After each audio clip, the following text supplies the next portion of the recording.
بسم اللہ الرحمن الرحیم۔ قاضی شیرزمان کا لڑکا کسی بھی خطرے سے نمٹنے کے لیے مستعد کھڑا تھا۔ میں اس کے پاس گیا اور کہا، جناب کیا حال ہے، کیسے ہیں آپ؟ اس نے جواب میں بالکل ٹھیک ہوں۔ اس بات چیز سے اسے کسی حد تک تسلی ہو گئی کہ مجاہدین کوئی گڑبڑ نہیں کریں گے۔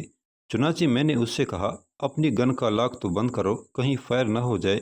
جب وہ گن کی طرف متوجہ ہوا تو میں نے جپٹ کر اس سے کلاشنکوف چھین لی اور نجیب اللہ نے اس کو زوردار تپڑ رسید کیا تو وہ لڑکا دور جا گرا۔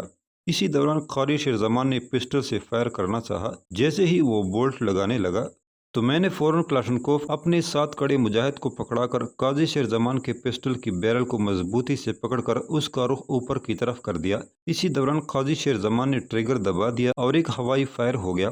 فائر کا ہونا تھا کہ میرے ساتھ کڑے مجاہد نے مجھے اشارہ کیا کہ آپ قاضی کو پیچھے کی طرف دھکا دے دیں کیونکہ میں فائرنگ کرنے لگا ہوں۔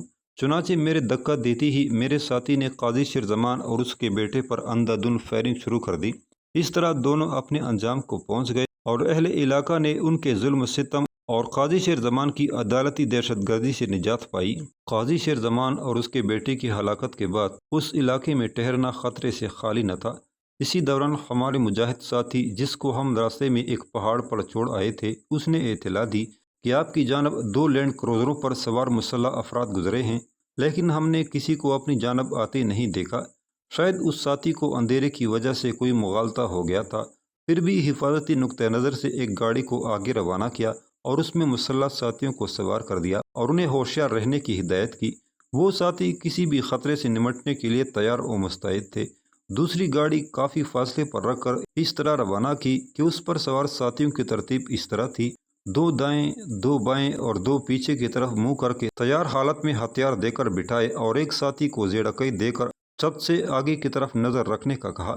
اس طرح ہم نے واپسی کا سفر شروع کیا اور رات 1 بجے کے قریب ملا عبدالمنان کو اس کی بستی بابا جان اتار کر ہم 2:30 بجے کے قریب شین بستی پہنچ گئے۔ صبح نماز فجر کی ادائیگی کے بعد ناشتہ کیا اور علاقے میں مجاہدین سے رابطہ کرنے میں مصروف ہو گئے۔ ہم نے رات کو قاضی شیرزمان کی ہلاکت کی خبر ساتھیوں کو سنائی تو وہ بہت خوش ہوئے۔ دوپہر کو میان شین میں کمانڈر ملا طور نقیب سے رابطہ ہوا۔ ہم نے انہیں قاضی شیرزمان کی ہلاکت کی خبر سنائی تو انہوں نے بتایا، شیرزمان کا آبائی علاقہ میان شین ہی ہے۔ جب اس کی میت یہاں لائی گئی تو ہم نے اعلان کیا کہ کوئی مسلمان اس کے جنازے میں شرکت نہ کرے، تو اس کا یہ اثر ہوا، چند ایک سرکاری اہلکاروں کے علاوہ اور کوئی بھی مقامی شریک جنازہ نہیں ہوا۔ قاری شیرزمان کے جنازے کے موقع پر افغان نیشنل آرمی کے فوجی کثیر تعداد میں شریک ہوئے، جو کہ قاضی شیرزمان کے صلیبی ایجنٹ ہونے کی واضح علامت اور اس کی ٹاؤٹی کا واضح ثبوت تھا۔ اسی دوران میں نے ملا طور نقیب سے پوچھا، آپ کے علاقے میں کینیڈین آرمی کا کیمپ ہے، اس پر کوئی کارروائی نہیں ہوئی؟ تو اس کے جواب میں ملا طور نقیب کا کہنا تھا کہ آپ کو بہت جلد خوشخبری ملے گی۔ ہم نے گنبد بستی کے قریب ایک بلند و بالا پہاڑ کی چوٹی پر ایک ریپیٹر نصب کیا، جس کے اینٹینا کو ہم نے اچھی طرح کیموفلیج کر رکھا تھا۔ اس سے منسلک بیٹری کو چارج کرنے کے لیے ہم نے ایک سولر بھی لگا رکھا تھا۔ اس ریپیٹر کے ذریعے ہم اب بآسانی خاکریز، میان شین، کندہار، ارغنداب، ترین کوٹ اور شاہ ولی کوٹ رابطہ کر سکتے تھے۔ پہلے ہم جب ریپیٹر سے رابطہ کرتے تھے وہ چنار بستی سے اوپر ایک پہاڑ پر نصب تھا۔ اب اس ریپیٹر کی تنصیب کے بعد ہمارا رابطہ ہلمند صوبہ کے مشہور شہر سنگین تک ہوتا تھا۔ ریپیٹر کیا ہے؟ ہم نے گزشتہ اقساط میں متعدد جگہ پر ریپیٹر سے رابطہ کرنے کا ذکر کیا ہے۔ ہمارے سامعین سوچ رہے ہوں گے کہ یہ ریپیٹر کیا ہے اور اس کا استعمال کیا ہے۔ ایک جگہ سے دوسری جگہ رابطہ کرنے کے لیے ہم 5 واٹ کا ہینڈ سیٹ استعمال کرتے ہیں، لیکن دشواری اس وقت پیش آتی ہے جب درمیان میں کوئی رکاوٹ پیش آ جائے، جیسے پہاڑ وغیرہ، تو اس کی روٹ میں کھڑے ہو کر ساتھیوں سے رابطہ کرنا مشکل ہوتا ہے۔ اس لیے گہرے علاقوں، گھنے جنگلات، پہاڑی نالوں اور پہاڑوں کی اوٹ سے رابطہ کرنے کے لیے ایک آلہ استعمال کیا جاتا ہے جو کہ VHF کی لہروں کو اٹھا کر دور تک پھیلا دیتا ہے۔ یہ آلہ ریپیٹر کہلاتا ہے۔ اس ریپیٹر کو DC 9 وولٹ کی ضرورت ہوتی ہے اور یہ کراس VHF فریکوینسی پر کام کرتا ہے، جس میں ایک فریکوینسی ٹرانس اور دوسری فریکوینسی ریسیو کے لیے استعمال ہوتی ہے۔ دونوں فریکوینسیز کے درمیان کم از کم 500 میگا ہرٹز کا فرق ہونا ضروری ہے۔ ریپیٹر کو بلند و بالا جگہ پر نصب کیا جاتا ہے تاکہ اس کے رابطے کی رینج زیادہ سے زیادہ ہو۔ اس کے بعد آپ اس ریپیٹر کے ذریعے اپنے ہینڈ سیٹ وائرلیس سیٹ کے ساتھ ان کی رینج میں موجود تمام ہینڈ سیٹ وائرلیس سیٹ پر رابطہ بآسانی براہ راست کر سکتے ہیں۔ قاضی شیر زمان کی ہلاکت کی شاندار کارروائی کے بعد آج ہمیں واپس آئے ہوئے دوسرا دن تھا اور ہم مولانا حمید اللہ کے مہمان تھے۔ ہم نماز مغرب کی ادائیگی کے لیے تیاریاں کرنے میں مصروف تھے کہ میاں شین کی جانب B-52 امریکی طیاروں کی خوفناک اور دل دہلا دینے والی بمباری کی آوازیں آنا شروع ہو گئیں، اور اسی دوران امریکی جیٹ طیارے بھی بمباری کے لیے فضا میں اڑتے نظر آئے۔ میاں شین کی طرف ہونے والی اس خوفناک بمباری کا دورانیہ 1.5 گھنٹے پر محیط رہا۔ ہم نے نماز مغرب کی ادائیگی کے بعد میاں شین کے مجاہدین سے رابطہ کرنے کی کوشش کی، لیکن رابطہ نہ ہو سکا۔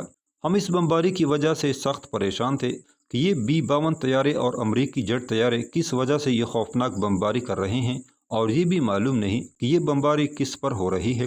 ہم نے اس پریشانی میں ہی عشاء کی نماز ادا کی اور پھر ملا طور نقیب سے رابطہ کرنے میں مصروف ہو گئے۔ ملا طور نقیب کا علاقہ کھجور دور تھا۔ ہم ملا طور نقیب سے رابطہ کر رہے تھے۔ کافی تگدو کے بعد ملا طور نقیب سے رابطہ ہوا تو میں نے پوچھا، B-52 طیارے کیوں بمباری کر رہے ہیں؟ ملا طور نقیب نے اس کا جواب دینے کے بجائے مبارکباد دیتے ہوئے کہا، آپ کو مبارکباد ہو، معرکہ جاری ہے، تھوڑی دیر بعد رابطہ کروں گا۔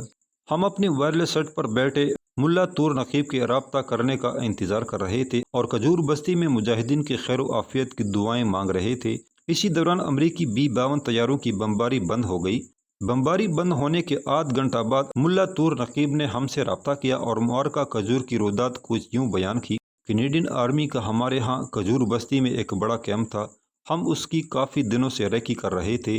2 دن قبل ہم نے تیاری مکمل کی اور بعد از عشاء کیمپ پر دھاوا بول دیا۔ جب ہم کیمپ میں داخل ہوئے تو کیمپ خالی تھا، اس میں کوئی فوجی نہیں تھا اور کوئی فوجی گاڑی بھی اس میں نہیں تھی۔ ہم کیمپ خالی دیکھ کر حیران رہ گئے۔ ہم نے خیال کیا اگر کیمپ کو نقصان پہنچایا تو کینیڈین خبردار ہو جائیں گے، اس لیے ہم کیمپ کو صحیح حالت میں چھوڑ کر واپس آ گئے۔ ہم نے اس کی تحقیق کی تو معلوم ہوا کہ جب سے کینیڈین آرمی نے گنبد والا کیمپ خالی کیا ہے، اس کے بعد سے اس کیمپ والے کینیڈین بہت خوف اور پریشانی کا شکار ہیں۔ وہ عصر کے بعد اپنی گاڑیاں صحرا میں کھڑی کرتے ہیں اور خود جنگل میں کسی جگہ جا کر سو جاتے ہیں اور صبح کو واپس کیمپ میں آ جاتے ہیں، اور کینیڈین مجاہدین کے ڈر اور ان کے حملے کے خوف سے یہ سارا کچھ کرتے ہیں۔ ملا طور نقیب نے مزید بتایا کہ جب ہمیں یہ معلومات موصول ہوئیں تو ہم نے مزید نئی حکمت عملی ترتیب دینے کے ساتھ آج قبل از نماز عصر دوبارہ کیمپ پر دعویٰ بول دیا۔ کینیڈین آرمی مجاہدین کی اس جرأت اور بہادری سے سخت ہراساں ہوئی کہ آج مجاہدین نے سفید دن میں کیمپ پر چڑھائی کر دی۔ کینیڈین آرمی نے تھوڑی دیر تک مقابلہ کیا، جس میں ان کے پہرے پر متعین اہلکار مارے گئے اور باقی نے فرار ہونا شروع کر دیا۔ اسی دوران ان کا ایک اعلیٰ افسر اور 3 جونیئر افسر اور کئی اہلکار مارے گئے اور باقی فرار ہو گئے۔ ہم نے کیمپ کی تلاشی لی، جس میں ہمیں مالی غنیمت میں چھوٹے ہتھیار، کلاشنکوفیں، مارٹر اور کافی مقدار میں گولہ بارود ملا۔ اس کے علاوہ مالی غنیمت میں ہمیں 6 عدد وائرلیس سیٹ بھی ملے۔ اس کے بعد کیمپ میں کڑی بختر بند گاڑیوں، ٹینکوں، فوجی ٹرکوں کو آگ لگا دی۔ اب جنگ بند ہوئے کافی دیر ہو چکی تھی اور طیاروں کی بمباری کا خطرہ بھی بڑھ رہا تھا، کیونکہ کینیڈین آرمی تو کیمپ خالی کر چکی تھی اور اب چونکہ اس کیمپ میں صرف ہم مجاہدین ہی ہیں، اس لیے اس کیمپ پر بمباری ہو سکتی تھی۔ چنانچہ ہم نے فوراً کیمپ خالی کر دیا۔ جیسے ہی کیمپ سے ہم نکلے تو فضا میں طیاروں کے اڑنے کی آوازیں گردش کرنے لگی۔ ہم نے فوراً اپنی گاڑیوں کو ایک لوگاٹ میں کھڑا کیا اور ان کی لائٹیں بند کر دیں اور خود کچھ فاصلے پر ہی ایک محفوظ جگہ پر منتقل ہو گئے۔ کیمپ میں اس وقت آگ جل رہی تھی، جس کی وجہ سے باقی ماندہ گولہ بارود پھٹ رہا تھا اور زوردار دھماکے ہو رہے تھے۔ اسی دوران B-52 اور امریکی جیٹ طیاروں نے بمباری شروع کر دی اور تباہ شدہ کیمپ کو ملیا میٹ کر دیا۔ اس جنگ میں کوئی مجاہد شہید یا زخمی نہیں ہوا اور سب مجاہدین اپنے محفوظ ٹھکانے پر ہیں، جبکہ کیمپ میں کافی دن میں کینیڈین آرمی کے اہلکاروں کی نعشیں بکھری پڑی تھی، جو کہ کینیڈین آرمی کے اہلکار بھاگتے ہوئے پیچھے چھوڑ گئے تھے۔ اس وقت بمباری رک چکی ہے اور طیارے واپس جا چکے ہیں۔ صبح نماز فجر کی ادائیگی کے بعد ہم نے ناشتہ کیا اور 8 بجے کے قریب ملا طور نقیب سے دوبارہ رابطہ کیا تو انہوں نے دوسری خوشخبری یہ سنائی کہ ابھی صلیبی ہیلی کاپٹر آئے ہیں، جن میں کافی سارے صلیبی فوجی سوار ہیں اور ان کے ساتھ ٹرانسپورٹ ہیلی کاپٹر بھی ہے۔ انہوں نے یہاں سے کیمپ ختم کر دیا ہے اور اب وہ بچا کچا سامان اٹھا رہے ہیں اور ملبے تلے دبی لاشیں بھی نکال رہے ہیں۔ اس طرح ہمیں کھجور میانشین میں بھی فتح حاصل ہوگی۔ میں نے جب ملا طور نقیب کی زبانی کینیڈین آرمی کی پسپائی اور مجاہدین کی فتح کی خبر سنی تو بہت زیادہ خوشی ہوئی کہ آج شہیدوں کے خون کی برکت سے ظالم صلیبی ناکام اور شکست خوردہ ہو کر یہاں سے نکلے۔ اس بڑی فتح پر میں نے ملا طور نقیب کو مبارکباد دی اور قاری فیض اللہ صاحب کے علاوہ ملا عبدالشکور، مولوی باز محمد خاکریز، میانشین، شاہ ولی کوٹ اور نیش کے مجاہدین کو اس فتح کی خوشخبری سنائی تو سب نے بہت زیادہ خوشی کا اظہار کیا اور ریپیٹر نمبر پر کمانڈر ملا طور نقیب کو اس فتح پر مبارکباد دی اور اس فتح کو فتح مبین قرار دیا۔ معرکہ کجور کے بعد چاروں اضلاع صلیبی افواج سے خالی ہو چکے تھے کیونکہ خاکریز میں معاہدہ ہو چکا تھا۔ گنبد کینیڈین آرمی کا کیمپ بھی پیدل پہ مائنس کارروائیوں کے بعد خالی ہو چکا تھا اور میان شین میں درہ نور کے معرکہ کے بعد میان شین میں صلیبی افواج انتہائی محتاط تھی اور ان کی زمینی آمد رفت ختم تھی۔ وہ صرف حالات کا جائزہ لینے کے لیے بذریعہ ہیلی کاپٹر افغان نیشنل آرمی کے کیمپ میں آتے ہیں۔ درہ نور کی جنگ کے بعد افغان نیشنل آرمی نے بھی مجاہدین سے خفیہ معاہدہ کر لیا۔ اس طرح ان چار اضلاع میں عملاً مجاہدین کی حکومت تھی۔ کاغذات اور میڈیا کی حد تک کرزئی کے گورنر کام کر رہے تھے۔ ملا طور نقیب کی کامیاب کارروائی کے بعد علاقہ صلیبی سے خالی ہو چکا تھا تو مجاہدین اس فتح کو فتح مبین قرار دے رہے تھے۔ مجاہدین نے قندھار کے دروازے پر دستک دینے کا پروگرام بنایا اور اس کی اجازت قاری فیض اللہ صاحب سے مانگی تو انہوں نے اس کی بخوشی اجازت دے دی۔ مولانا حمید اللہ کے ہاں قندھار کے دروازے پر دستک دینے کا پروگرام کچھ یوں طے ہوا کہ قندھار کے قریب جا کر مین روڈ پر کمین لگائی جائے، گاڑیوں کی تلاشی لی جائے اور فوجی گاڑیوں کو نشانہ بنایا جائے۔ اس کارروائی کے لیے عبدالمنان کی بستی بابا جان کے قریب جہاں سے قندھار روڈ گزرتا ہے اس علاقے میں یہ کارروائی کی جائے۔ اس کارروائی کے لیے ہم نے ظہر کی نماز کے بعد روانگی کا پروگرام بنایا۔ ہم نے ظہر کی نماز ادا کی اور ملا سردار کی سربراہی میں یہ سرفروش مجاہدین کا قافلہ بستی بابا جان کی جانب روانہ ہو گیا۔ بستی بابا جان پہنچ کر عصر کی نماز کی ادائیگی کے بعد مین قندھار اور ازگان شاہراہ پر کمین لگانے کی ترتیب بنانے کے لیے سب مجاہدین جمع ہو گئے۔ ملا سردار نے عبدالمنان کی سربراہی میں 3 مجاہدین کی تشکیل کی کہ وہ مین شاہراہ کی رکی کر کی جگہ کا انتخاب کریں۔ عبدالمنان اور ساتھیوں کی روانگی کے بعد ملا سردار نے کمین میں بیٹھنے کے لیے ساتھیوں کی ترتیب لگائی اور کمین لگانے کا وقت عشاء کے بعد کا متعین کیا۔ عبدالمنان نے اس علاقے میں جا کر پورے علاقے کی جانچ کی، راستوں کو غور سے دیکھا کہ کمین کے لیے کون سی جگہ مناسب ہے جہاں افغان نیشنل آرمی اور صلیبی اتحادی فوج کے قافلوں کو روک کر انہیں واضح پیغام دیا جائے کہ مجاہدین اب پوری قوت سے ان کے ساتھ لڑنے کے لیے تیار ہیں اور ان کی پے در پے کارروائیوں کے بعد اب قندھار بھی ان سے محفوظ نہیں۔ ان صلیبی افواج کی سلامتی اسی میں ہے کہ وہ مسلمانوں پر ظلم ڈھانا بند کر دیں اور افغانستان چھوڑ کر واپس لوٹ جائیں۔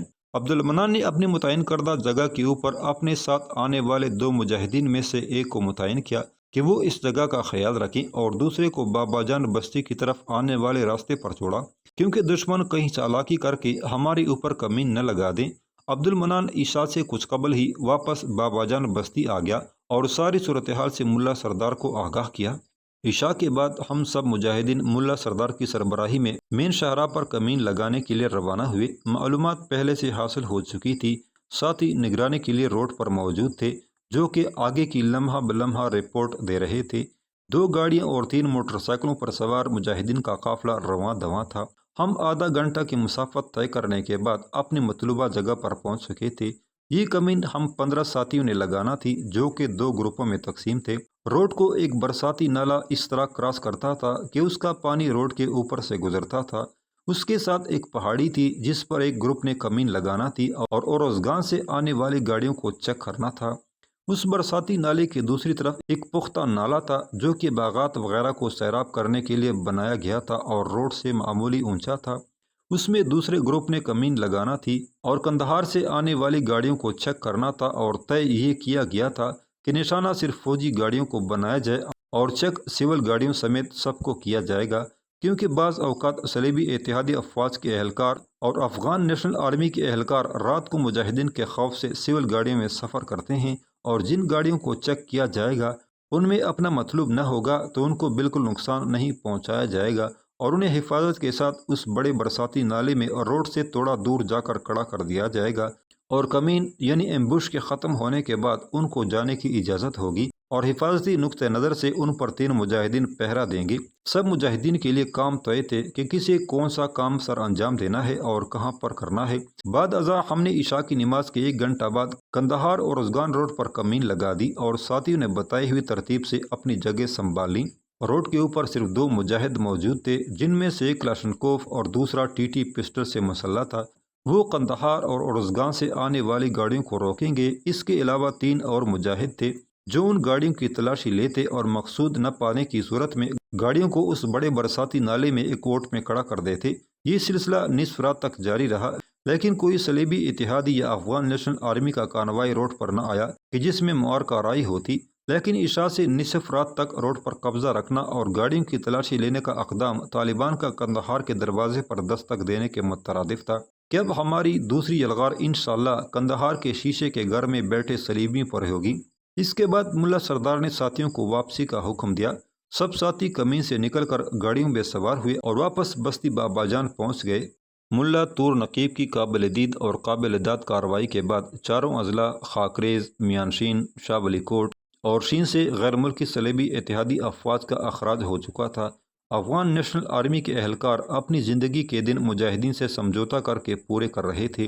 یوں غیر اعلانیہ طور پر ان اضلاع میں مجاہدین کی حکومت قائم ہو چکی تھی، جس کی وجہ سے مجاہدین پر بھاری ذمہ داریاں عائد ہوتی تھیں۔ ان ذمہ داریوں کو ادا کرنے اور نبھانے کی ترتیب بنانے کے لیے آج مجاہدین کا شین بستی میں ان چاروں اضلاع کے عمومی مسئولوں کا قاری فیض اللہ صاحب کی زیر قیادت ایک اجلاس ہو رہا تھا، جس میں چاروں اضلاع کے اہم ذمہ دار حضرات شریک ہو رہے تھے۔ یہ اجلاس ظہر کے بعد شروع ہوا اور عصر سے تھوڑی دیر قبل تک جاری رہا۔ نماز عصر کی ادائیگی کے بعد ملا عبدالشکور نے قاری فیض اللہ کی اجازت کے بعد اللہ تبارک و تعالیٰ کی حمد و ثنا کے بعد اس اجلاس کا اعلامیہ جاری کیا، جو کہ مندرجہ ذیل شقوں پر مشتمل تھا۔ ان 4 اضلاع خاکریز، میانشین، شین اور شاہ ولی کوٹ سے صلیبی افواج فرار ہو چکی ہیں، لہٰذا ان علاقوں کے عوام کی جان و مال اور عزت کی حفاظت کی ذمہ داری اب مجاہدین پر عائد ہوتی ہیں۔ ان اضلاع میں عملاً اب مجاہدین کی حکومت ہے، لہٰذا حدود اللہ کے نفاذ کی پوری کوشش کی جائے گی۔ ان اضلاع میں عوام کے روزمرہ کے مسائل اور لڑائی جھگڑے اب صلیبی عدالتوں میں پیش نہیں ہوں گے، لہٰذا ان کے فیصلے مجاہدین کے نمائندے افراد کریں گے۔ دوسرے اضلاع کے مجاہدین جو کہ حالت جنگ میں ہوں، ان کی بھرپور اخلاقی، مالی اور عسکری مدد کی جائے تاکہ وہاں سے بھی صلیبی افواج کا جلد از جلد اخراج ہو سکے۔ اس اعلامیہ کے بعد ملا عبدالشکور نے اعلان کیا کہ قاری فیض اللہ صاحب نے چاروں اضلاع میں مندرجہ ذیل افراد کو نگران مقرر کیا ہے۔ خاکریز میں ملا عبدالشکور، شین میں مولوی باز محمد، میان شین میں ملا تور نقیب اور قاری فیض اللہ صاحب، شاہ ولی کوٹ میں ملا سردار نگران ہوں گے۔ اس اجلاس کی روشنی میں مجاہدین رہنماؤں نے عوام کے روزمرہ مسائل کے فیصلے کرنے شروع کر دیے اور ان پر عمل درآمد بھی شروع کر دیا، جس کے بہت حوصلہ افزا نتائج آنا شروع ہو گئے۔ علاوہ ازیں مجاہدین نے غیر ملکی صلیبی افواج کو ان تمام صوبوں زابل، ہلمند، نیمروز، ارزگان، پکتیا، پکتیکا، غزنی، وردک، فرا اور کنڑ وغیرہ میں ایئرپورٹوں اور چاونیوں میں محصور رہنے پر مجبور کر دیا ہے۔ ہاں، کبھی کبھار صلیبی افواج جب اپنی چاونیوں سے باہر نکلتی ہیں تو جنگ ہوتی ہے۔ ان تمام صوبوں میں مجاہدین کا باقاعدہ شرعی نظام عدل پر چل رہا ہے۔ اب مجاہدین نے شمالی علاقوں میں بھی اپنے نیٹ ورک کو بڑھانا اور اتحادی افواج پر حملے کرنا شروع کر دیے ہیں، جیسا کہ قندوز، بغلان، مزار شریف اور شبرغان وغیرہ میں مجاہدین نے اپنی عملیات شروع کی ہوئی ہیں۔ مجاہدین کی روز بروز بڑھتی ہوئی پیش قدمی ان کی عوام میں بے حد مقبولیت کی غماز ہے۔ آنے والے دنوں میں مجاہدین کے حق میں عوامی حمایت میں زبردست اضافہ ہوگا۔ مذکورہ بالا عدالتی نظام کی نگرانی مستند علماء کرام کرتے ہیں اور ملزم کو اپنی صفائی کا پورا موقع دیا جاتا ہے، جس کی وجہ سے مدعی اور ملزم دونوں کی باتیں سن کر مجاہدین نمائندے صحیح فیصلہ کر دیتے ہیں اور مجاہدین کی اس عدالتی نظام میں رشوت خوری اور سفارش کا عمل دخل کہیں بھی نہیں ہے۔ شین بستی میں مجاہدین کے اجلاس اور اضلاع میں مجاہدین کے نمائندوں کی تعیناتی کے بعد کچھ اطمینان ہوا کہ اب چند دن سکون اور اطمینان کے ساتھ گزارنے کا موقع ملے گا اور گزشتہ 3-4 ماہ سے مسلسل کارروائی اور دشمن کے تعاقب سے جو ذہنی دباؤ پڑا ہوا تھا اس سے اطمینان حاصل ہوگا۔ اس لیے میں شین بستی سے ملا عبدالشکور کے ہمراہ چنار آ گیا۔ یہاں آئے ابھی ہم کو 2-3 دن ہوئے تھے کہ ایک دن جب میں باغ کی سیر سے واپس مہمان خانے میں آیا تو ملا عبدالشکور نے مجھے جہاد کے فضائل سنائے اور مجاہدین کے پورے افغانستان کے جنگی امور کے نگران ملا برادر کا پیغام دیا، جس میں انہوں نے میری تشکیل KGB کے ایجنٹ، کمیونسٹ لیڈر اور شمالی اتحاد کے خونخوار کمانڈر عبدالرشید دوستم کے خلاف کارروائی کے لیے کی تھی۔ ملا عبدالشکور نے اپنے پہلو میں بیٹھے ایک مجاہد کی طرف اشارہ کرتے ہوئے کہا، آپ ان کے ہمراہ مزار شریف جانے کے لیے تیار ہو جانا، کل صبح آپ کو یہاں سے روانہ ہونا ہے۔ یہ دن اسی طرح گپ شپ میں گزر گیا۔